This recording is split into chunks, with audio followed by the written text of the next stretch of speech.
I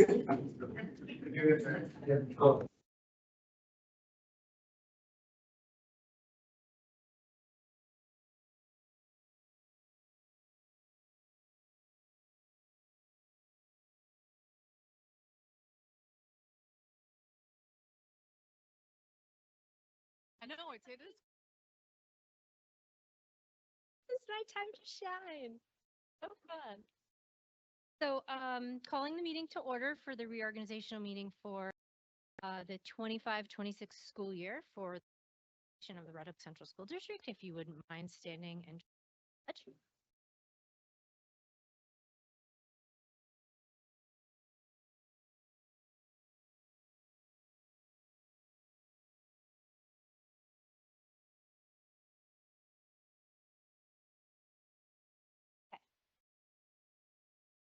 so the first order of business on the reorg agenda is to take a motion and a second to appoint the district clerk for the 25-26 school.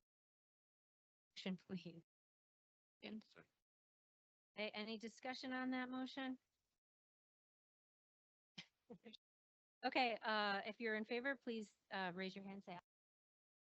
Any opposed? Okay, that motion passes. Now, Dr. Summers is going to give me my oath.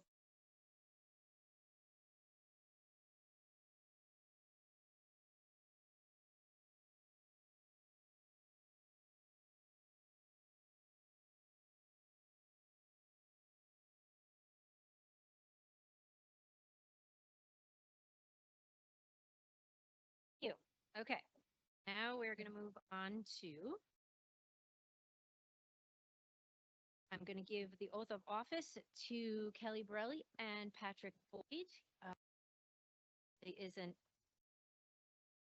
and Mr. Boyd, Dr. Boyd, sorry, is a new board member just elected. So I have the oath here.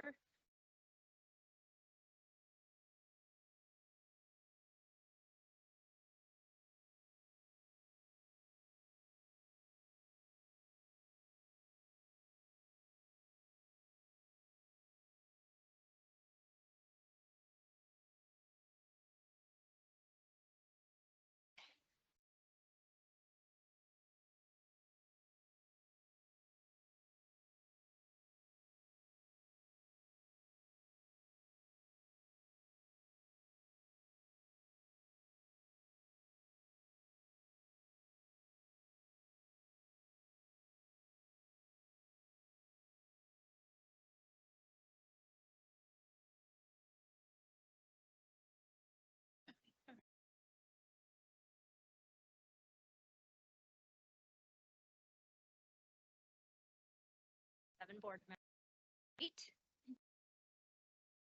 And the next item is going to be nominations for the board president. Nominations, president of the education, 526. I'd like to nominate Kelly Borelli.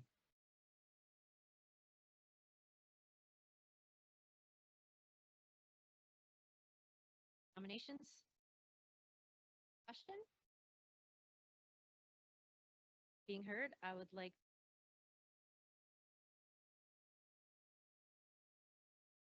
25. Please raise in favor of that. Thank you.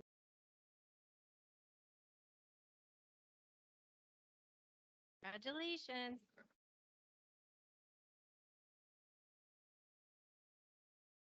Sorry. You have to say president.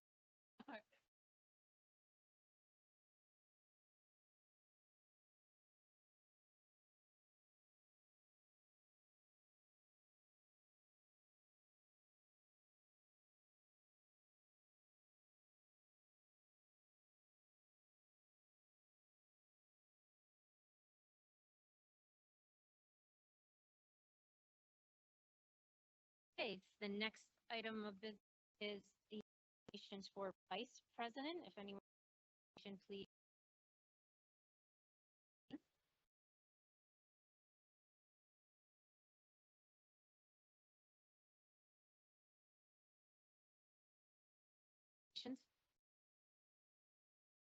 None being heard is open. Any question on Aaron Miss being heard? We have a vote.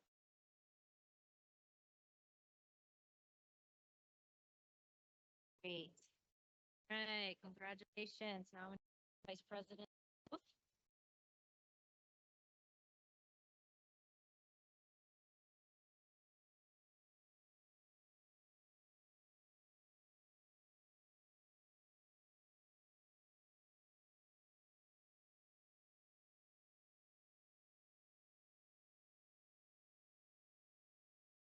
Trick.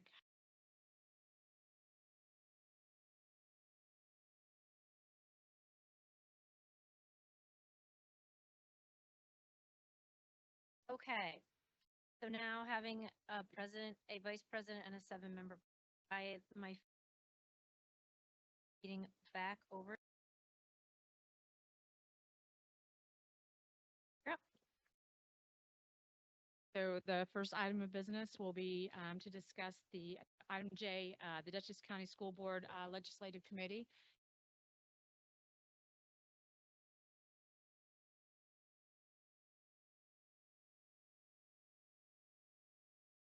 Oh, you know, wait first, or we can just Motion. second.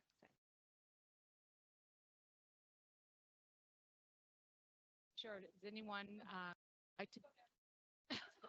So We voted on nobody. No one. So technically, we just Yeah. voted, we're not having one. Yeah, let's read Yeah. that. Okay. Wait, what are we doing? Okay. Oh, I just. Okay, you're it. So I'm more than happy to, but I would really love to open it up if somebody else were like really excited about it. The meetings are on Thursdays, once a month. They start at 7 p.m. And they are by Zoom, most of them. We do have a couple in-person meetings that are held at Duchess BoCE's. I've had a great time doing it. I enjoy it. I think questions are really great. Again, I'm happy to, but I would love to.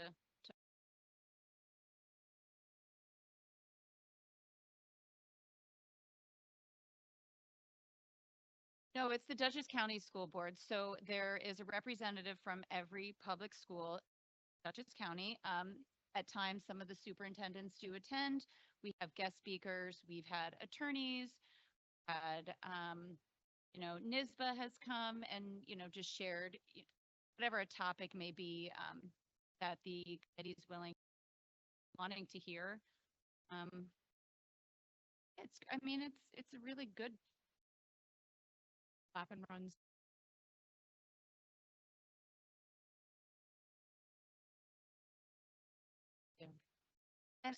And Kelly and I, we were in communication, like if I could not attend. Okay, we don't, don't Oh. need to oversell. We got a bidder.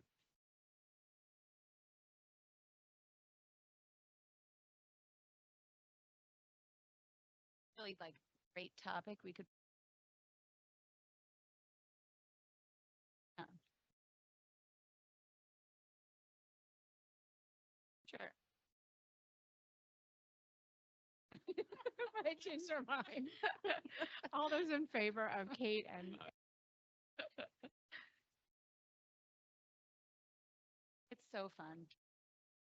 Enjoy it's it. good. The dinner at the end. The dinners are great.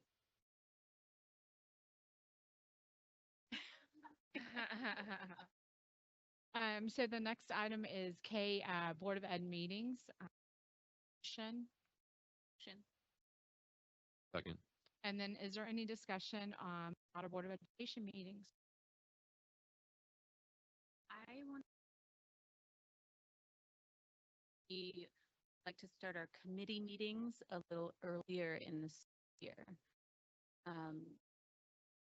I think they take, especially like once the committee, we continue with the same committees that we've had. This past year, we had the engagement committee, and it takes a little time for those things to kind of get momentum. And I feel like kind of ran out of time at the end of the school year, especially for that committee. And I don't know, I could see it being beneficial to facilities as well, and policy.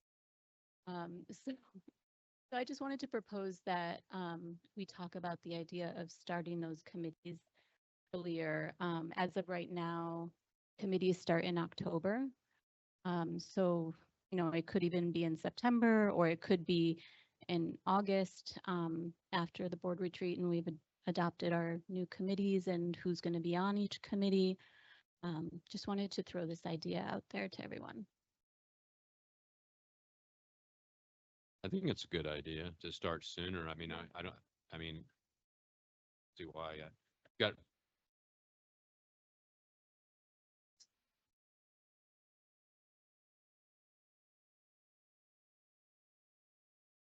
Okay, it's all right.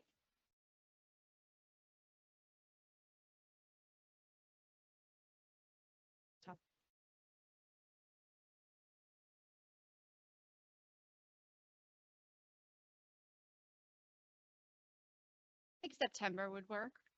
And I think we could also have two committees that start earlier. I don't think they all three necessarily have to be at the same time. Yep.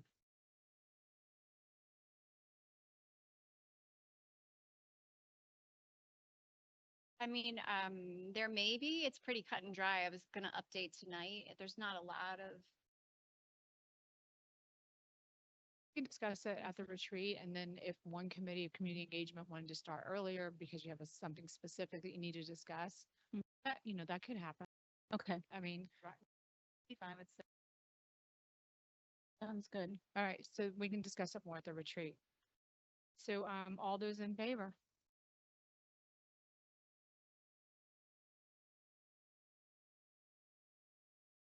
Okay, so the next ones, we can kind of combine. These are items that are on the reorg agenda pretty much every year with just updated details such as expense, names, dates, things like that. So can I get a motion for items L through EB? Which one? L through what? Through BB when you, I'll Motion. Oh, I'll second. all those? Yes. All those in favor? Yeah, discussion first. I like to jump ahead on that. Yeah, let's get it going. Oh, yes, is there any discussion?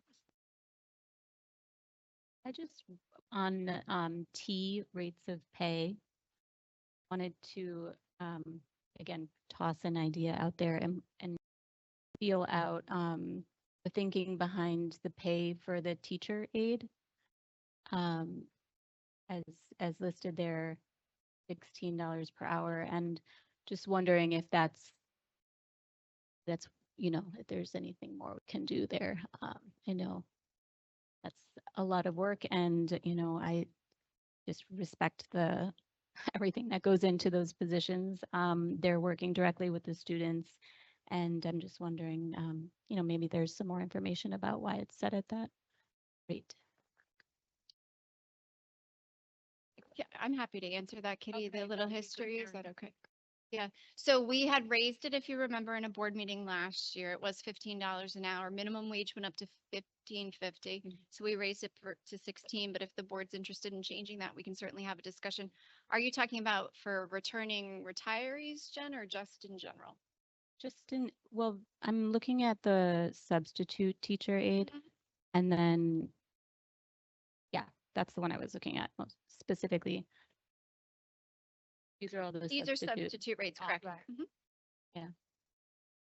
I don't know, is it difficult to find substitute teacher aides, or how, at that rate?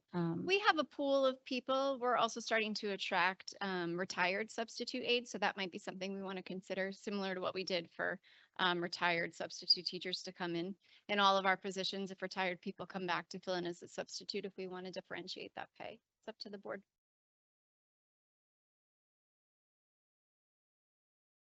Yeah, so I don't know if I don't have it here, but I did share with you where we were in line with other districts in the county. We were low, which is why we raised all of our rates, I think maybe December, January timeframe. But I'm happy to share that out again. It's data from last year, but I could send that to the board and decide if that's something you're interested in doing. We can always make that change at the next meeting.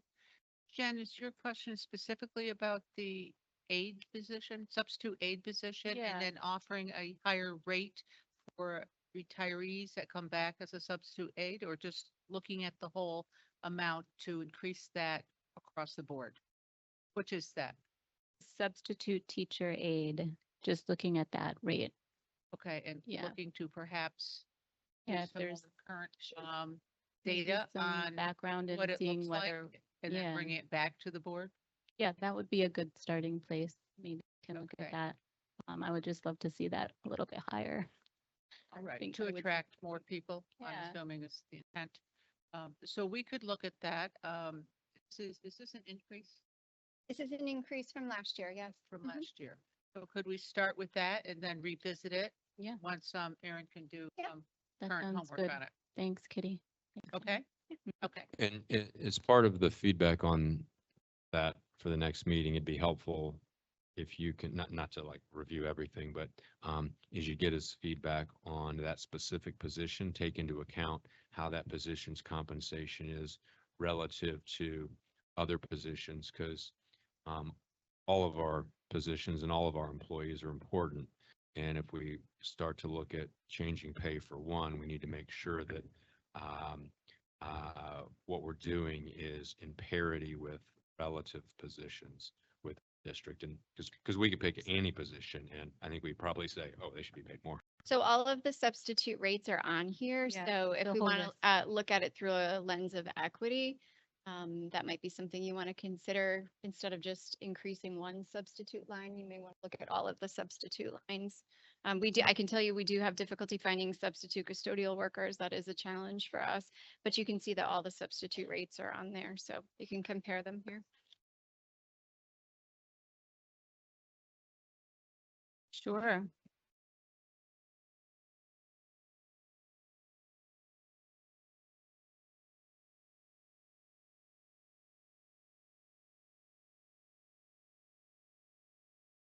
Let's look at that. Yes, yeah. So what I'm hearing is that we'd like to look at what the current rate is across different districts, and then look to see where we sit. If we move rate, we would look to or see what type of ripple effect that could have across all our substitute personnel. Yeah, yeah. Is that? Yeah, because what I we're think, I saying? think it's important if we're going to look at one position, we kind of look at what are the other similar positions. Yeah, I'm happy to do that. The data I have is from last year. We don't get updated data from the county until December. But I have last year's that I shared with you last year, but I can share it again, sure. So we can bring that back around to the next meeting. Would we like to wait for the September data so that we have current data? December. December. Oh, I'm December, sorry. I yeah. thought you said Yeah, September. Okay, September. so we'll move forward on that. Thank you. Okay? Okay.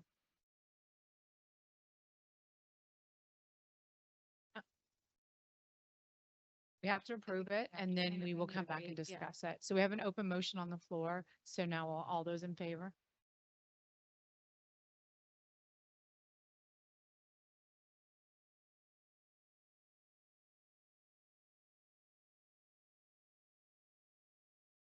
All right, so then we can also, it looks like, go through CC through NN. Can I get a motion on that? Second.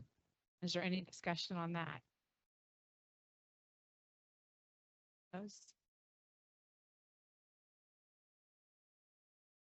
So all those in favor? Aye.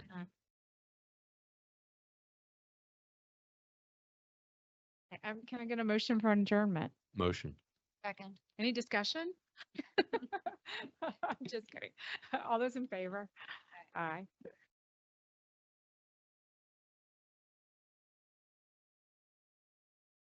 Right, and so now we will go right into our regular board meeting. Okay, I'm just calling the meeting to order, and then we'll go right to our first presentation, the Smart Schools Bond Act. Yay.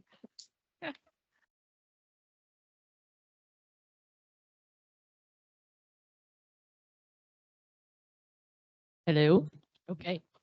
Bruce has told me I have 4 minutes to get this done, so somebody start a timer. So The reason I'm here in front of you today is the district is going, wishes to proceed with spending down its remaining smart schools monies. You may recall that back in 2014, there was a statewide referendum issued by then Governor Cuomo to infuse billions of dollars into public school districts to satisfy a number of project expenses. So Red Hook was allotted $1.3 million.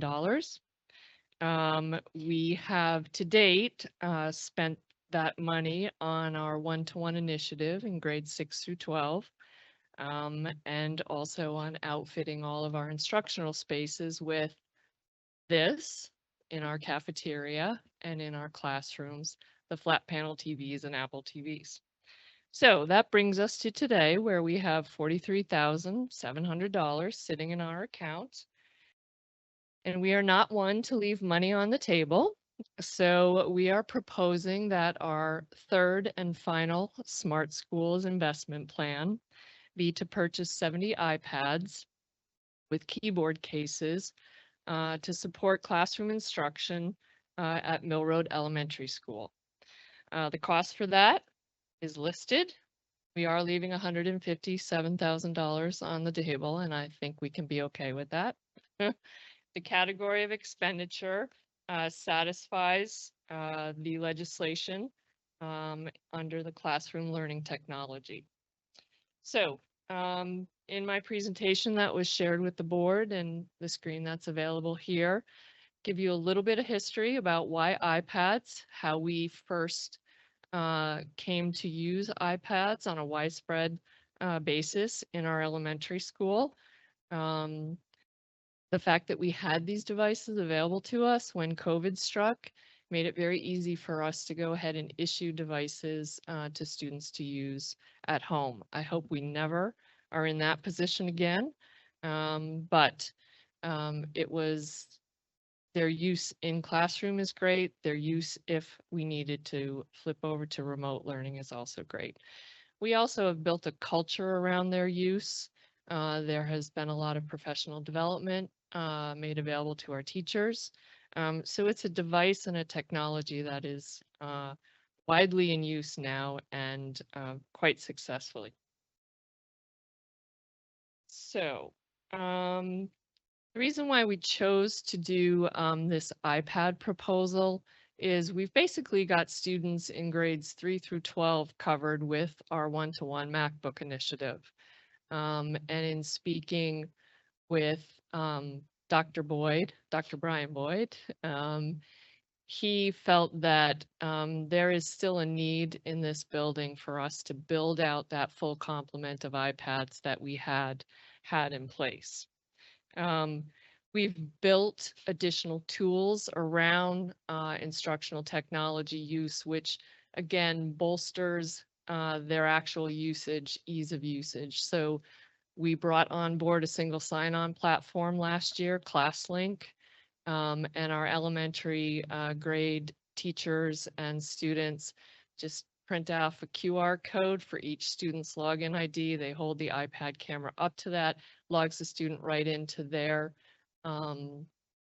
ClassLink launchpad with the collection of apps and tools that are available to them. And so we just continue to make it really easy for teachers and students to get to the tools they want to use.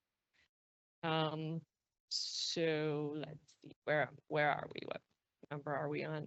Sorry, Elaine, I haven't been saved. Okay, so our next steps. So the Smart Schools application process is very legislated, if you will.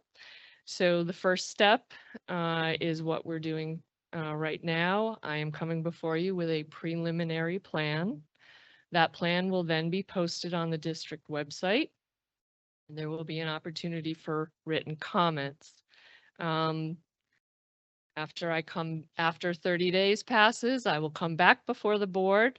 I will say, all right, I now request your approval of our final plan. at which point the plan actually gets submitted to the state ed department, the Smart Schools Bond Act office, and hopefully they wing that through approval. And then we get authorization to go ahead and purchase these devices.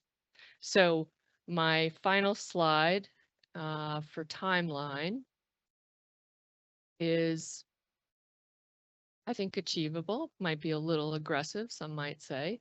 But what we're trying to do here is move along as quickly as is reasonable so that we can purchase these devices before any other tariffs or any other impacts come into play. So I'm hoping that we get to order these devices before the end of 2025. And because we have a whole infrastructure and process already in place on how we deploy these devices, we'll be able to very quickly get them out in service. Are there any questions? Thank you. I was just wondering, and maybe you mentioned this, so the 70 iPads, would they be used for 3 through 5, or are they for K through 2? For the K through 2 and the special ed students on that side of the building. But because we're now a one building, Mill Road Elementary, if there are needs elsewhere in the building, they certainly could be put into use over there.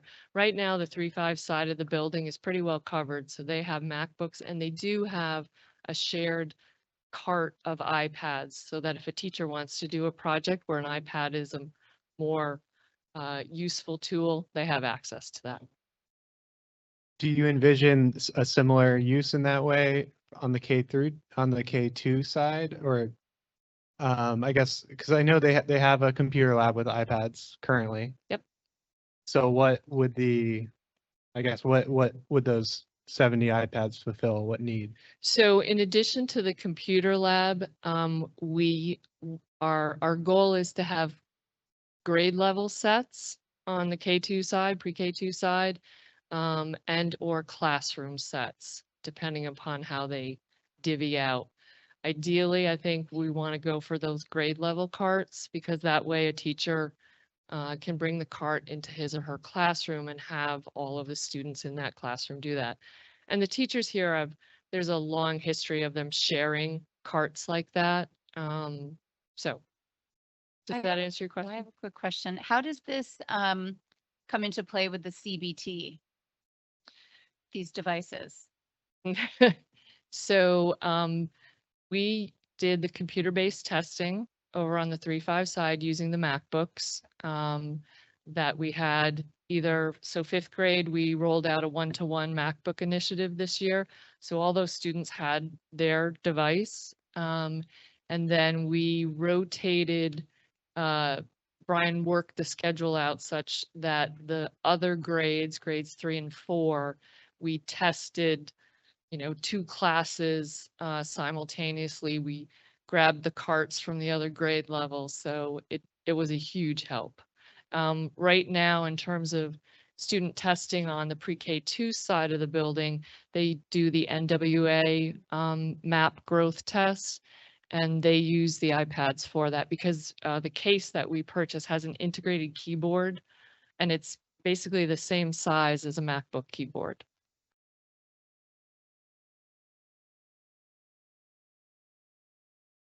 Anything else? Oh, yeah. I assume they have pretty significant security as far as, so the kids are there's not free browser access. So these devices are managed in the same way that we manage all of our Apple technology. We have a mobile device management system that we use, and in that we get to be very intentional about who gets to go where and use what tools. Anyone else? I just had a couple more follow-up questions. I know that last month in the community engagement committee was visited by some parents that were a part of the Anxious Generation book talk, and one of the requests from them was they wanted to continue the conversation on screen usage and technology usage in schools. And Speaks, one of their one of the things that they wanted to talk about specifically was how it's used in Mill Road, because obviously there's a lot of emphasis on screen use and phone use in the secondary level. But screens are used in at Mill Road, and I think some parents, at least it's been expressed to me, that there's some like confusion over how they're used, when they're used, and it's maybe not communicated either home or coordinated among other teachers. So one thing that I think would be helpful, and I think a question that other parents might have is how specifically will students be using them? And I know there's apps up there that serve educational purposes. And then maybe what guidance teachers might be given on how they should be utilizing them in the school. Yeah, that's kind of where my head's at right now. Does that make sense? Yes. So are you asking just for further information about how the devices are currently being used and guidance? Yeah, how they're being used and any guidance or professional development that teachers might have on this. This is kind of just a timely moment that this has come up because there was a sheet that came home with my son who's in first grade that had some of like access to these apps of like login things available, which was much appreciated because we're looking at summer as like we want to, keep education rolling. And so he was showing us this one app, and it had a lot of great age appropriate activities and games. But then I also noticed he gravitated towards some of the activities that I would say are very low yield in terms of educational purposes, something that like more mimics like Candy Crush. And so I guess I'm wondering about like the supervision or guidance that teachers might be given on, rather than giving a student an iPad and saying, have fun with this, but actually serving a specific educational purpose or part of the curricula. Okay, so can I suggest that we continue that conversation when either Dr. Boyd or Mrs. Strothman is available to speak to their messaging to their students? I can tell you from my perspective, I've never seen a case where a teacher, especially in the primary grades, would hand devices to students and just say, have at it. There's a very guided and purposeful exercise for any time they use an iPad. So I would agree with Donna about that. The instructional intent for the use of iPads within or computers in any of our educational settings is structured and directed by teachers. But we can certainly ask Mrs. Strothman and Dr. Boyd to come and give us an overview of the use of computers within the primary side of the elementary building, and we can certainly look at the types of professional development that teachers have been given in the use of technology for that age group. Okay? Yeah, that sounds great. Can I ask That a sounds great. follow-up question? It's somewhat, I have a connection to what you're saying is, because there is this plan that it's going to be posted on the website. Mhm. Is the plan inclusive to any of this kind of information, or is the plan the presentation that we're seeing now? So what will be posted on the website is a hybrid of this presentation and the actual Smart Schools investment plan that you have to fill out online. Okay, so it's not like specific to our district in our use of those iPads. It's not more information on that side of things. Not really. More like Yeah, a it's Smart more, yeah, Schools bond Yep. information. yeah. Because that is, I think, a piece that would be helpful, I think, not just for the board to hear more about, but I think for families to understand as this rollout of 70 more iPads comes our way, hopefully, that we understand as a district how they're being used, because maybe that's just information that needs to kind of be channeled towards families more. That's what I'm hearing from that group as well, the Anxious Generation book read, which I was a part of, so. So I think that, We'll touching follow up base on with that. Dr. Boyd, exactly, and we'll We'll get that at follow the up. next one. Okay, so now I need a motion to approve the Smart Schools Investment Plan as it was presented. Motion. Second. All those in favor? Oh, we did just discuss, right? Aye. She just wants to call me out. Aye. Okay, thank you. Thank you. Thank you, Donna. Thank you.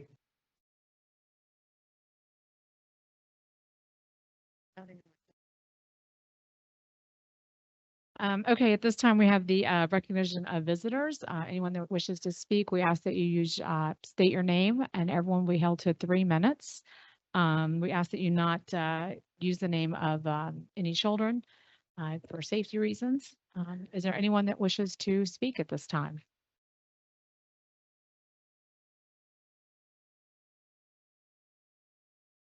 All right, so let's move on. So now we have the Assistant Superintendent update. Thank you. So tonight we are very pleased with the work that Dr. Roddy has done with his team at the high school with a new partnership. He will do a presentation on this, but it is really hats off to his team. And I know it's a lot of hard work. And so he will go through the steps that he did and the benefit that'll happen for our families, our students, and it's really is an outstanding accomplishment. So Dr. Roddy? Hello, everyone. Hello, everyone. Good to see everybody. So a year ago, we were getting ready to implement our IB English for All program.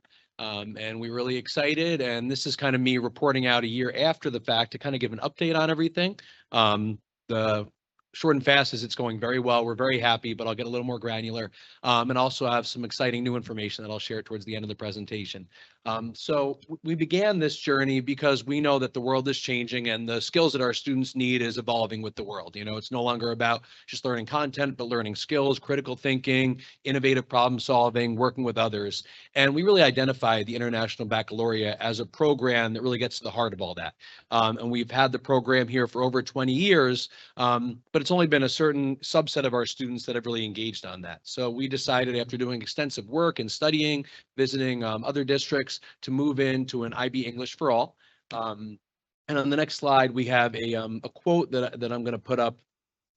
It's from an article that was in Forbes earlier this year, and I won't read the quote to you. Feel free to look on. But basically, you know, this person that was writing for Forbes identified that the IB program really gets at, you know, all the things that we want our students to be able to do. And it does it in a beautiful, masterful way to raise their global consciousness and work well with others. You know, the inquiry-based style of instruction that's the cornerstone of IB really does a phenomenal job of helping our students be ready for, you know, ever-changing tomorrow. So we began this year and all 11th grade students took IB English in lieu of Regents 11 English. And the teachers reported that it was just a wonderful year. Certainly, you know, it wasn't always easy. You know, it was a shift, and I'll talk more about what we're doing in the future to make it kind of an easier landing for students. But overall, at the end of the year, we only had 8 students that didn't pass the class. And historically, like last year, we had 5. So such a small differential of students that didn't make it through. And even those students will be able to attend summer school and get full credit, assuming they, you know, participate in summer school. But outside of that, the teachers have these beautiful stories of students that maybe were kind of, you know, begrudgingly in the class and, you know, had a lot of trepidation, but over the course of months where they got comfortable with it, they just came alive. And, you know, students that maybe are on a CTE pathway were talking about poetry with their friends and the teachers came upon them. So it went extremely well. And we're just so proud of certainly of our teachers that did an amazing job, but the students as well, who really, you know, came into their own. And, you know, students that just talk how proud they were after doing their end of year projects for their teachers, just glowing and brimming full of pride, even talking to some parents and saying, you know, I was nervous about this, but my student was so proud at the end of the year. So we're really proud. And I just want to highlight the fact that, you know, Ms. Povil and Ms. Griffin were the teachers teaching, and they're phenomenal educators.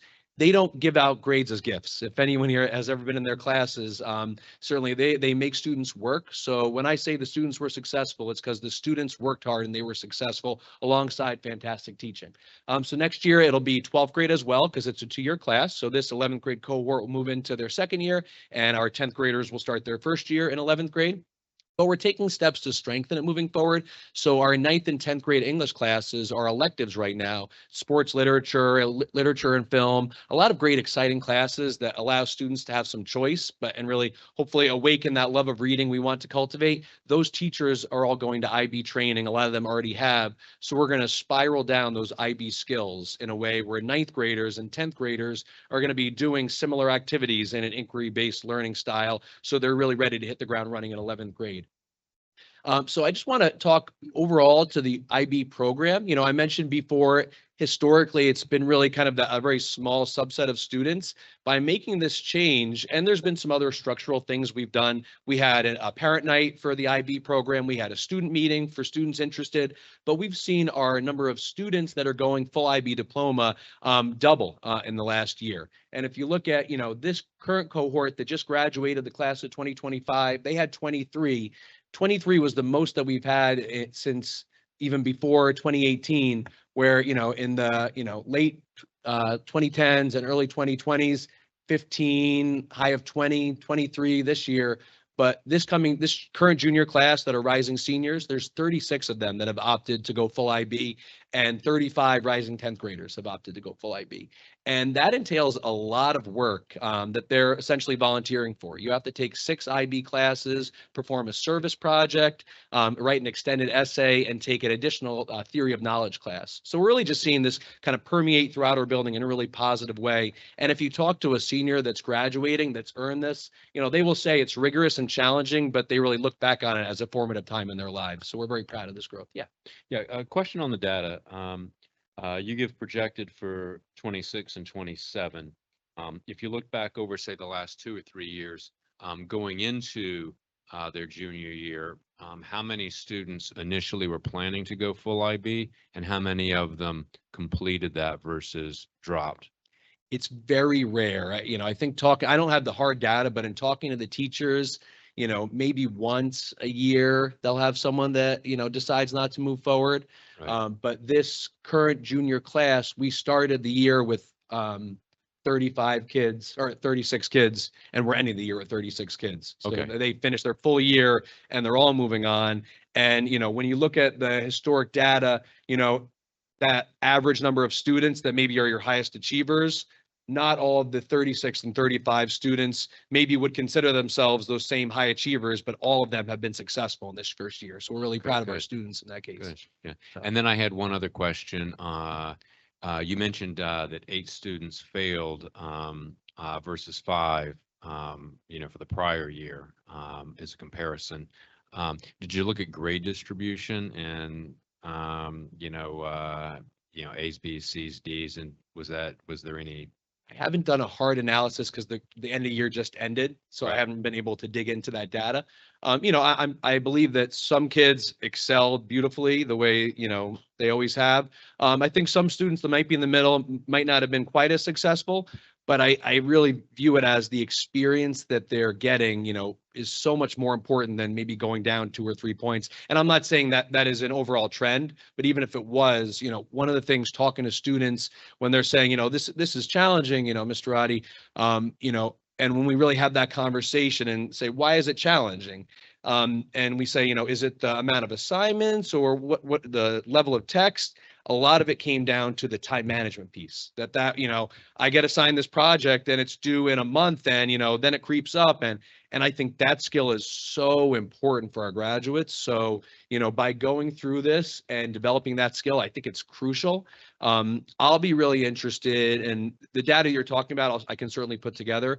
I'll be really interested in this cohort, their senior year, after going through it once, kind of being held to that level of, work completion and all that, to see, that now they've hit their stride, hopefully, and see kind of where it goes from there. Because the excitement that a lot of some of these resistant students were, showing at the end of the year, that level of accomplishment, I think really the sky's going to be limits for them senior year. Just add, having just gone through the college process, that I really consistently heard across multiple colleges at different levels that if you're pursuing a four-year degree, admissions officers care more about rigor of the class than the grades. So they'd rather you take an IB English and get an 85 than take, you know, a lower and get a 99. So I think that colleges recognize that as well. So people are going down a few points. Yeah, no, I understand. And one thing that you just mentioned, which I think is very important, is that for kids that are college bound, getting the discipline now, the executive functioning skills, planning skills, time management is critical.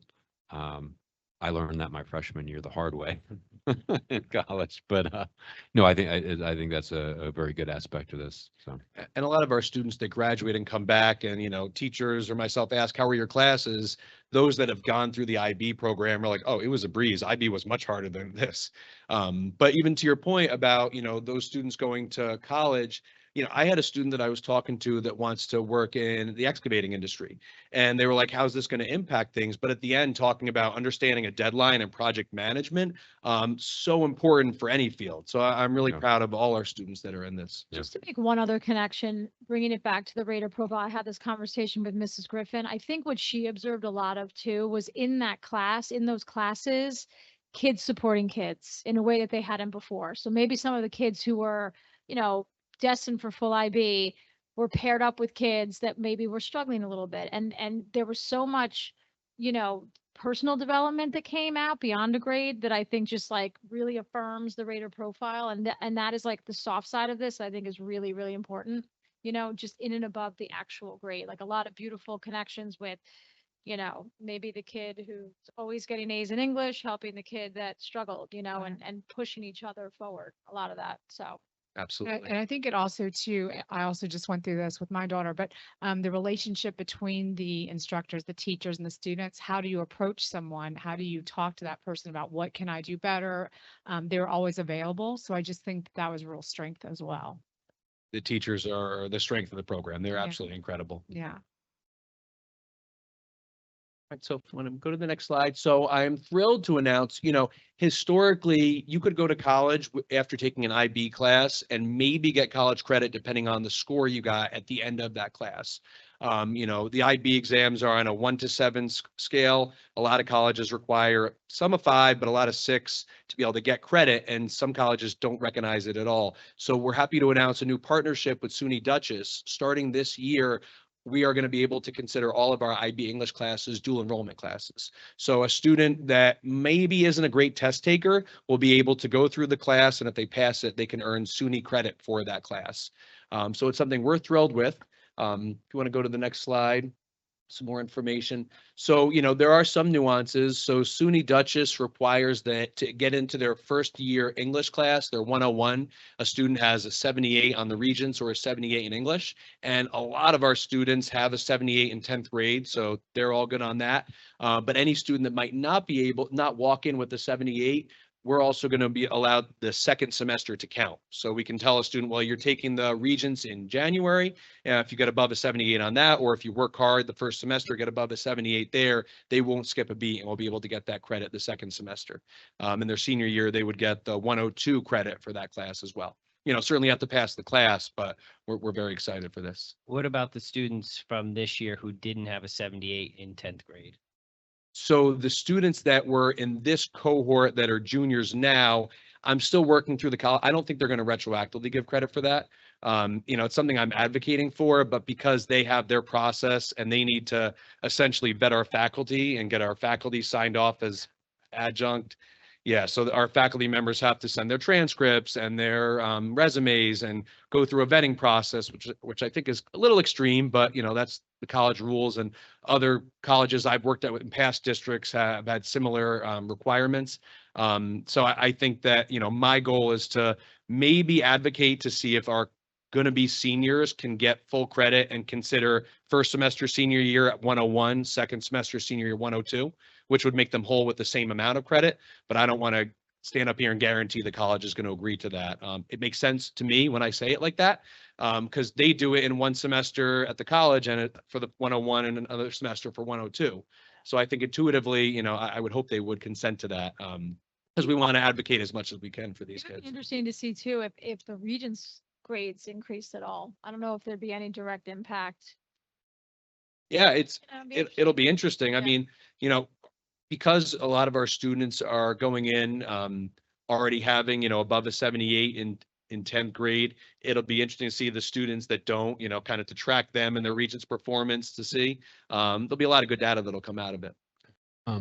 On the SUNY Dutchess credit, a lot of kids that go to SUNY Dutchess, look to transfer on and their credits transfer on. I assume that if they get credit at SUNY Dutchess for the class they took here, that would transfer on beyond SUNY Dutchess. Yeah, it should, you know, I'm sure there's some nuanced programs in the SUNY system that I'm not aware of, but overall, a SUNY credit should transfer to most SUNY schools. So the students that are successful should hopefully be exempt from taking that first year English class in college, but it might depend on their major. That there are some nuances, you know, with dual enrollment. We really, you know, try to maximize the opportunities for our students, Yeah. but, you know, because different schools have different accreditations and different requirements, but because it is SUNY, it should be, I would like to say universal, but there's always some nuances. Right, okay.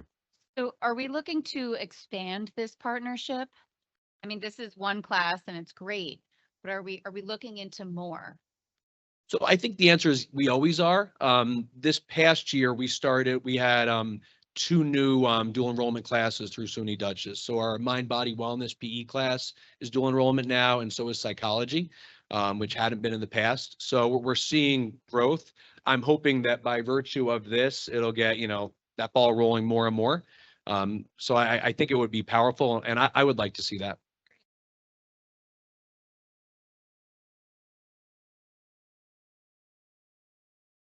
I think that covers that. Maybe the next slide. So again, you know, our students, they're doing the college level work, you know, there's no chance that our IB classes are less rigorous than what they're doing in a 101 class. You know, I would argue in some ways ours might be more rigorous in terms of the critical thinking, you know, not work for work, but work that makes you really think about it. So we're really excited that these students who are working hard can get recognized for that. And, you know, I just want to give a shout out to the team that did this, you know, Ms. Griffin, Ms. Decker, and Ms. Povil, Ms. Lynch, and certainly our district leadership and this board as well for always being supportive of the high school's initiatives. So. So, and I'd like to extend a really heartfelt thank you for Dr. Roddy's leadership at the high school to continue to move our instructional program forward, focused on students, all students, and really utilizing the strength of his faculty to move our initiatives forward in a very future focused manner. So thank you so much for your hard work for that, and extend the thank you to your team. It's a good team. Thank Yeah, you. thanks. Thank you. Aaron. Okay, so we're going to take a moment and ask Dr. Hayes to report out on facilities. Sure. So we started our project that was approved. Our capital project was approved in October, which was included the gymnasium renovations at the high school, the column work at the Linden Avenue School, and lockdown buttons. So we began the demolition at the beginning of June. All of the old bleachers are out. They were able to tear down what was remained of the old stage. They built the alcove, which will hold the 5th set of bleachers, which Mr. Casada would like to use for the red zone. So that is all complete. We actually were able to get all the painting done too, which was great because we could bring in the machines on the old floor so we wouldn't ruin the new floor before it went in. Right now they're scheduled to finish the abatement on July 14th. So at that time they can start the construction of the new floor. So everything should be complete except the bleachers, which I had mentioned at the facilities committee the last time. They have been ordered. They are custom to our colors. There will be some logos on the bleachers. So I don't have an estimated delivery date. There is a possibility we start school with a new gym floor, but we might have to shut down the gym for a few days to install the bleachers depending on delivery time. We did start work on the front columns at Lambs. That started the beginning of this week, actually. It should be done by the end of July. So as I had shared, they found that there were no structural issues, which was great. So we did reinforce the bottom, which was rotted out with PVC. painted them, and then we were really mindful of restoring them to their original look. Although it's not a building that's considered a historical site, it could qualify for such in the future. So we did go through those permissions to be able to restore it. And the tile that's on that front area, some of those tiles were broken where the granite is. We're redoing that as well. If approved tonight, there is on the consent agenda a recommendation for day automation. They are the ones that will install the lockdown buttons. If you remember, there'll be buttons in each of the 3 buildings in the hallway that anybody can press, similar to a fire alarm, that will put the entire building on lockdown. We were able to negotiate down the price, so we were able to add an extra 4 buttons in addition to the 10 that we had already designated. So we should have 14 at every building, which was great. And those will be strategically located in all of the hallways, so they're accessible by students and staff alike. And our EV buses are being built, the ones that were just approved for in the last May vote. Those are being built as we speak. Welcome. So our next is the Summer Board of Ed retreat. Can I take this? Yes, you can. This is my parting act. Does July 31st, just to kind of close the last email loop, does July 31st at say 4:30 work as a date and a start time for everybody? Do I have a motion? Does that work for Does everybody? that work? Does that work for, because we didn't, Like, where's my family? yes. July, does that work for you, Jen? In the vicinity. Start time is 4:30 somewhere in a location in the vicinity. Oh, yeah, it'll be, Right. yeah, it'll Okay, be, just making sure. you guys can figure out. And I think there was talk about a moderator, but you know, I'll leave that to the new officers to figure out. I just- Yeah, so it'd probably be here. I think we had it in the library last time, 3-5 Mhm. library, probably something Yeah. like that. Does that Yep. work for you? That should be fine. The time? Anyone else? Okay, so we we get- got a date. All right. Can we get a motion? We need Oh, a we don't? motion. No. All right, well then 31st at 4:30-ish. All right. And what's that? Did great. Hmm? That was great. There, Yeah. we got a date. I didn't want to leave that left unresolved. Yeah. Nice to know.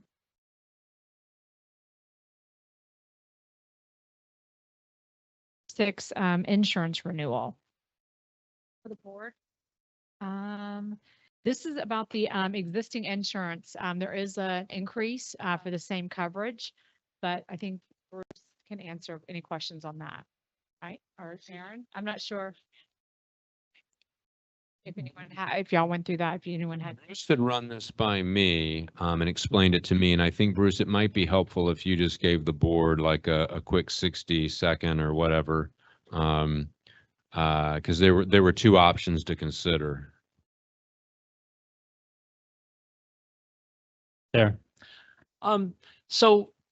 We have been with the New York School Insurance Reciprocal for quite a bit of time. There really are only 2 players in the state that you can consider. It's the New York School Insurance Reciprocal, and then Utica National offers a lot of school insurance.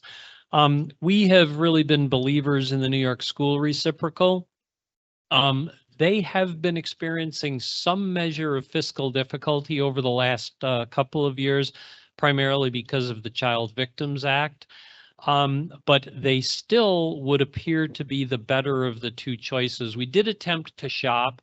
Utica National, we estimated, would have been about $100,000 more for similar coverage than nicer.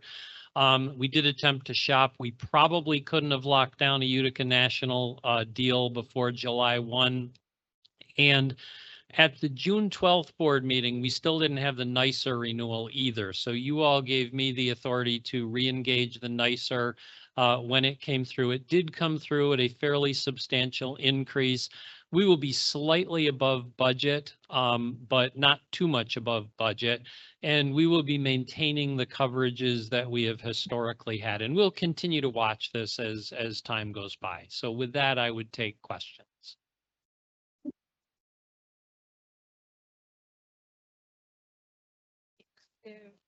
That brings us to our next, the proposed calendar change, the graduation date from the 27th to the 20th. Fully support. Okay. Fully. Do we get yeah, so let's get a motion on that first. Motion. Second. Anyone? Fully support. Okay, now discuss fully support. Does anyone else have any concerns, comments? And okay with that? Was it well received? I think so. You have to keep in mind, there's military kids that leave like immediately. So this just gives another week with their families. Kids who play sports at their They- colleges sometimes have to leave the same Yeah. day, so. Yeah. Yes, people Great. are going to college orientations that next week. So I think it's super smart. Right? You had a great time. You had a beautiful day.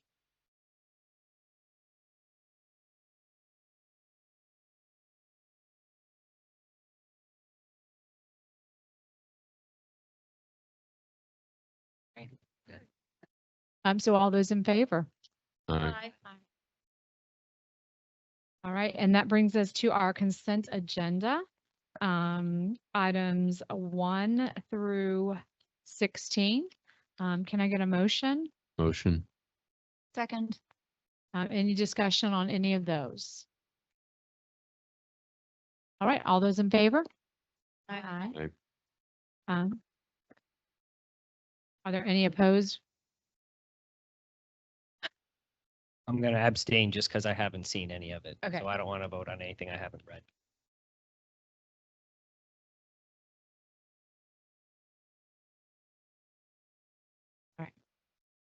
All right, and now to the personnel agenda, items 1 through 24. Kelly, we have to make one amendment on Okay. item 21 for the department chairs and coordinators.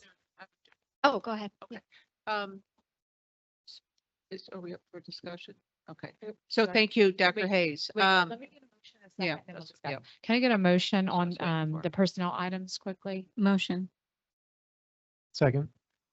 All right. Okay. Okay, we have one amendment due to a resignation on the department chairs, coordinators, and liaisons. So it would be for the music department chairperson. That person has resigned from our district at the end of this month. So we'll repost for that position and hopefully bring someone forward to the board for August. Anyone? All right, all those in favor? Aye. Aye. And opposed? And then Kitty's gonna make a few comments.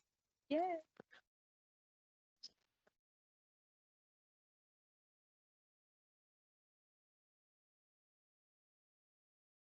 Okay, so I would like to take a few moments for some of the personnel agenda items. The retirement of Diane Koenig is someone that is truly valued in this district. She has 25 years of dedicated service to our district. She works with our employees and our retirees. She is such a pleasant person to work with. She supports my office as we post academic positions all the way to the hiring of new faculty members. She has an outstanding work ethic. She's extremely accurate and always has a welcoming smile when you pop into her office. So she will be truly, truly missed and hard to replace. So I'd also like to ask Mr. Martin to speak of her service to our district. Thank you. So when Dr. Summers asked me if I could speak, my first reaction was I don't even have to write anything down because Diane is so awesome. I could probably talk for an hour about her. So I have two challenges. First of all, not to muck it up when I don't have notes. And secondly, not to talk for an hour. But Diane has been with us for 25 years. Her title is personnel assistant. The core of her duties is she handles employee benefits. And that in and of itself is probably more than a full-time job. But because her title is personnel assistant by the wisdom of civil service, just about anything that has anything to do with any employee or retiree ends up passing by Diane's desk. So she handles all of that just so professionally and so meticulously. It's probably saved the district hundreds of thousands of dollars over the years by the detail work that she puts in. But beyond that, maybe the other thing about Diane is I have frequently become privy to notes that she gets from retirees or from active employees that she has helped either with a routine issue or maybe a far more difficult issue. And they are always glowing with praise, which makes me really happy that she is the face of the district for so many employees and so many retirees. And she just gets praise after praise after praise for how she interacts with those folks on those issues. So thank you to her, and she's going to be a really hard person to fill. Thank you, Mr. Martin.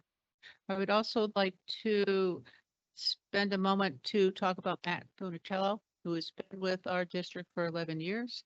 He has been a teacher leader, and I have worked closely with Matt the last number of years. He is an outstanding teacher, but he's also leads his department in a future-focused manner. He's student leadership has been instrumental in supporting content continuum for curriculum projects, for the experience that students have during their time with us through music and the creativity of music. He will be missed. I will miss him. I will miss his humor and his optimistic attitude. And I'm sure the experience he has had at Red Hook will certainly support his administrative career in a very positive manner. Has done really a great job here at Red Hook. So we thank him for his time with us, and we wish him the very best of success in his next stepping stone into administrative experience. So that is, we'll miss him. So I don't know if anybody else. And I have one last, I would like to take a moment to welcome Haley Kiggins to our elementary team. She will be teaching grade 4. She stepped in mid-year when we had a teacher go out and did an outstanding job. And we really appreciate that she chose to stay with us, apply, and she was our successful candidate.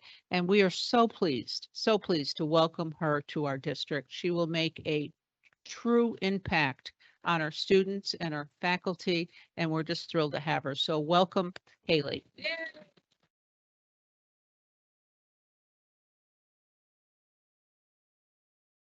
That's great.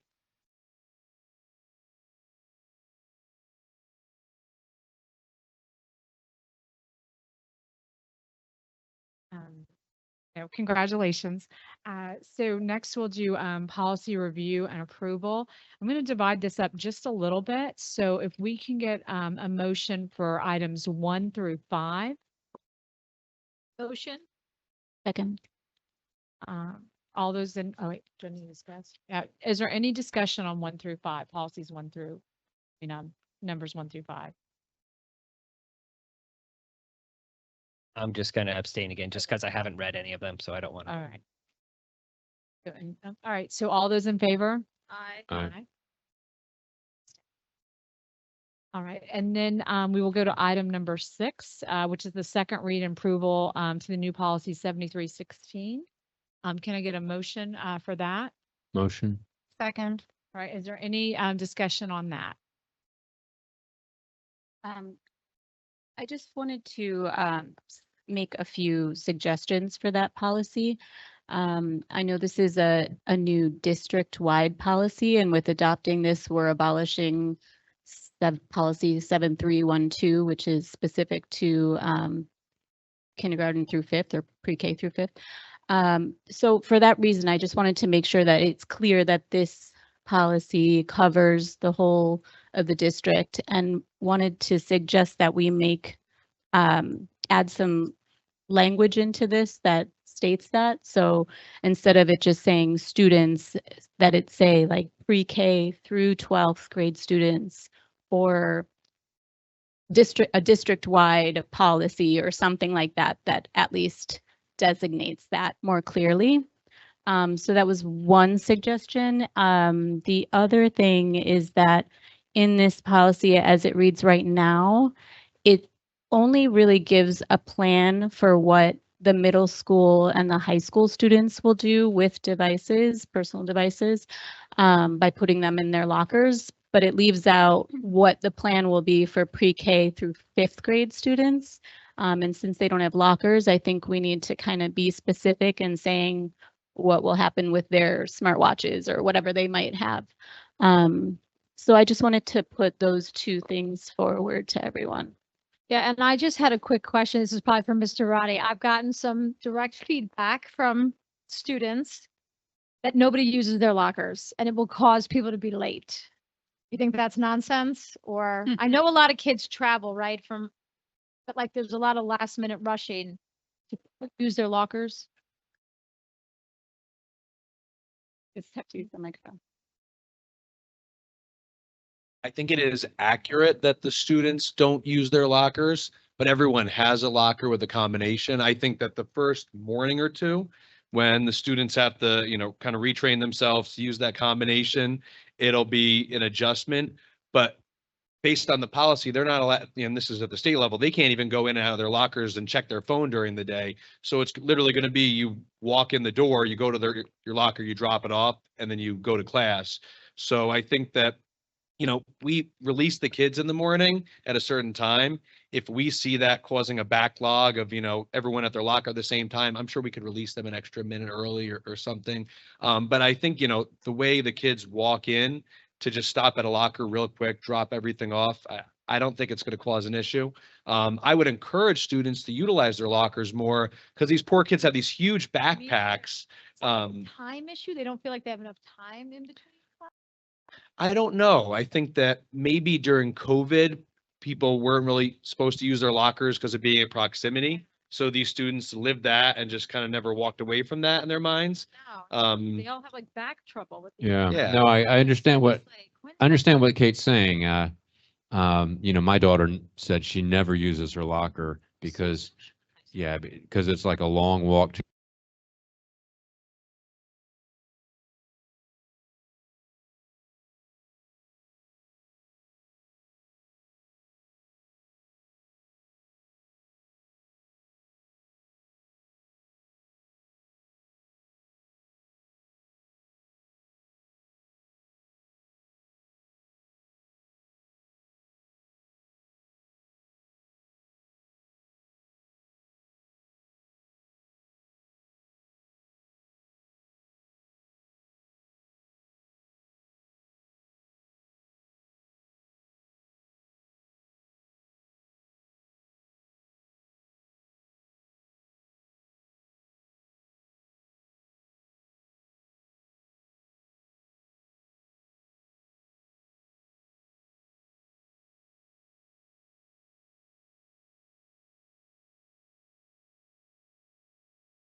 weeks, I think things will settle and it'll just become new. But that enforcement is going to be crucial. And even I have to change my practice. You know, if I'm on the far end of the building and I'm expecting an email, I might take out my phone in the hall and check my email. I have to lead by example. So my phone's going to be in a desk in my office. And certainly we would, expect, any adult in the building would be doing the same.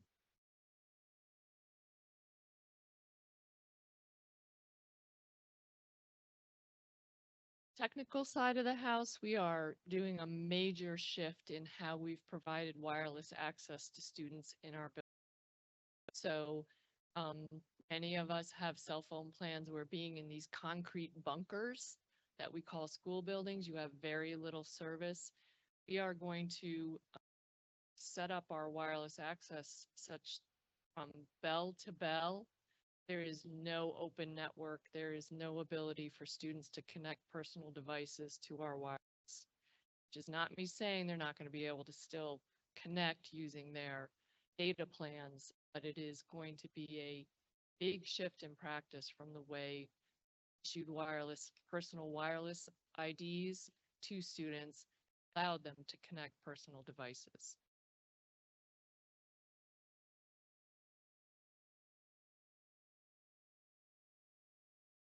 Thank you. So let's just circle back. So collectively as a board, do we agree to the changes that Jennifer proposed? Where will those, or do we want to vote on this policy as it is? Policies have to end by August 1st. I think we need to vote on the policy with the changes that Jen suggested if we're all in favor of those, because we have another board meeting before the first, so we need to approve a policy tonight. That's correct. But so what we're asking though is where are we putting these changes? That's to know.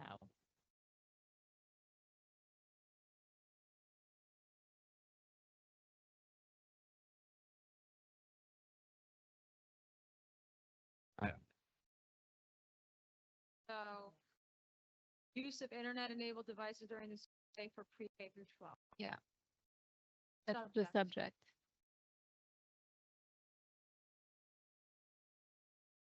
It could be there or in the first sentence. 12.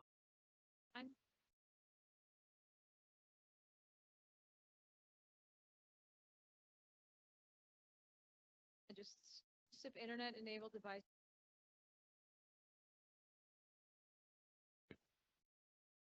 Yeah. Satisfy.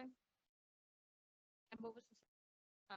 The other one is, yeah, where do the pre-K through fifth graders store their devices? Like, what is going to be the plan for them so that it's not like left up to teachers to have to figure out what that is on a daily basis? And maybe that requires a little input from Dr. Boyd. Dr. Boyd and. So I did Christine. discuss this with Mrs. Strathman today. You did. Okay, I did Okay. ask her about the level of interference cell phones have at the pre-K through 5 educational environment. And she said this past year, there was one phone out that they had to deal with. And in her time here this past year, there was 2 incidents with a watch. So it's very, very limited. But as I discussed this with her, 5th graders do have lockers that we discussed that we would find a way to have some type of lockbox for students.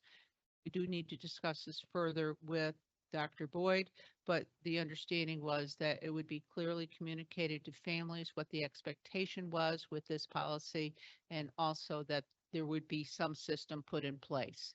So I think we could add to the on-site storage of internet-enabled devices, including cell phones, that we could say that the pre-K through 5 would secure cell phones in a locked device, whether it's in the office or on-site. Yeah. I can't specifically answer. So, and that's Yeah, something I we can think come if back we're to. going to approve the policy, I think we need to be careful not to like have a policy that, we can't put, so I think, and it sounds like since there's so few cases, maybe the language for K through 5 is, and the K through 5 will implement appropriate procedures to secure to store devices during the day. Something That's a good something like point. that. Yeah. Yeah. Yeah. So we don't put in place some rigid thing that like, you know, yeah. Good point. So That.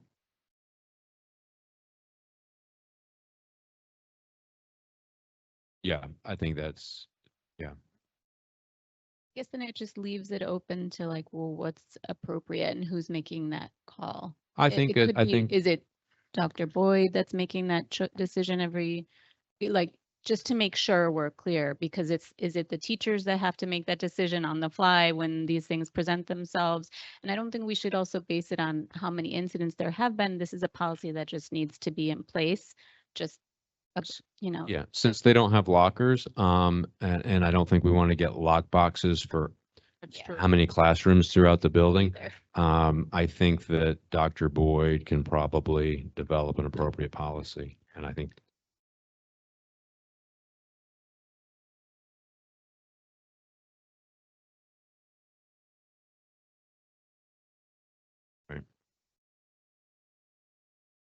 Well, and if we can put that in as the policy now, we can always come back and have more discussion on this. We just need to approve the policy tonight. So it's in by the, yeah. If it turns out there's a problem in the middle school and we need to make them Right. use lock boxes, we can,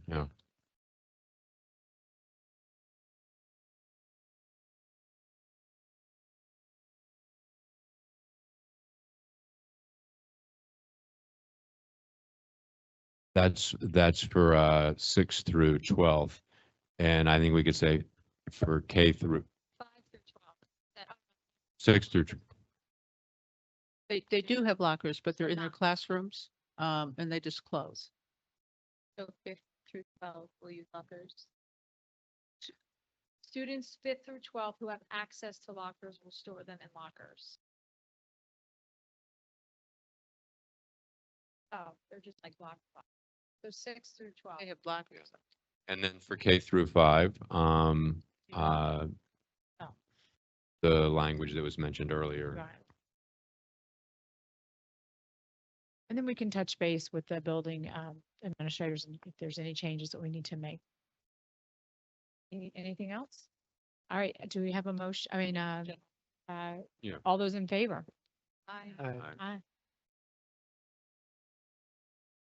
So that brings us to policy 7 through 9. Can I get a motion? Motion. Second. Any discussion on those policies? All those in favor? Aye. Any opposed? And then can we get a policy, I mean, a motion to adjourn the meeting? Motion. Second. All those in favor? Aye. Anyone opposed? No. All right, thank you. Thank you, Kelly. Good job. Thank you. Congrats, Kelly, you did great. They doing it. Russ, you did a really great job though, the last few years, so thank you.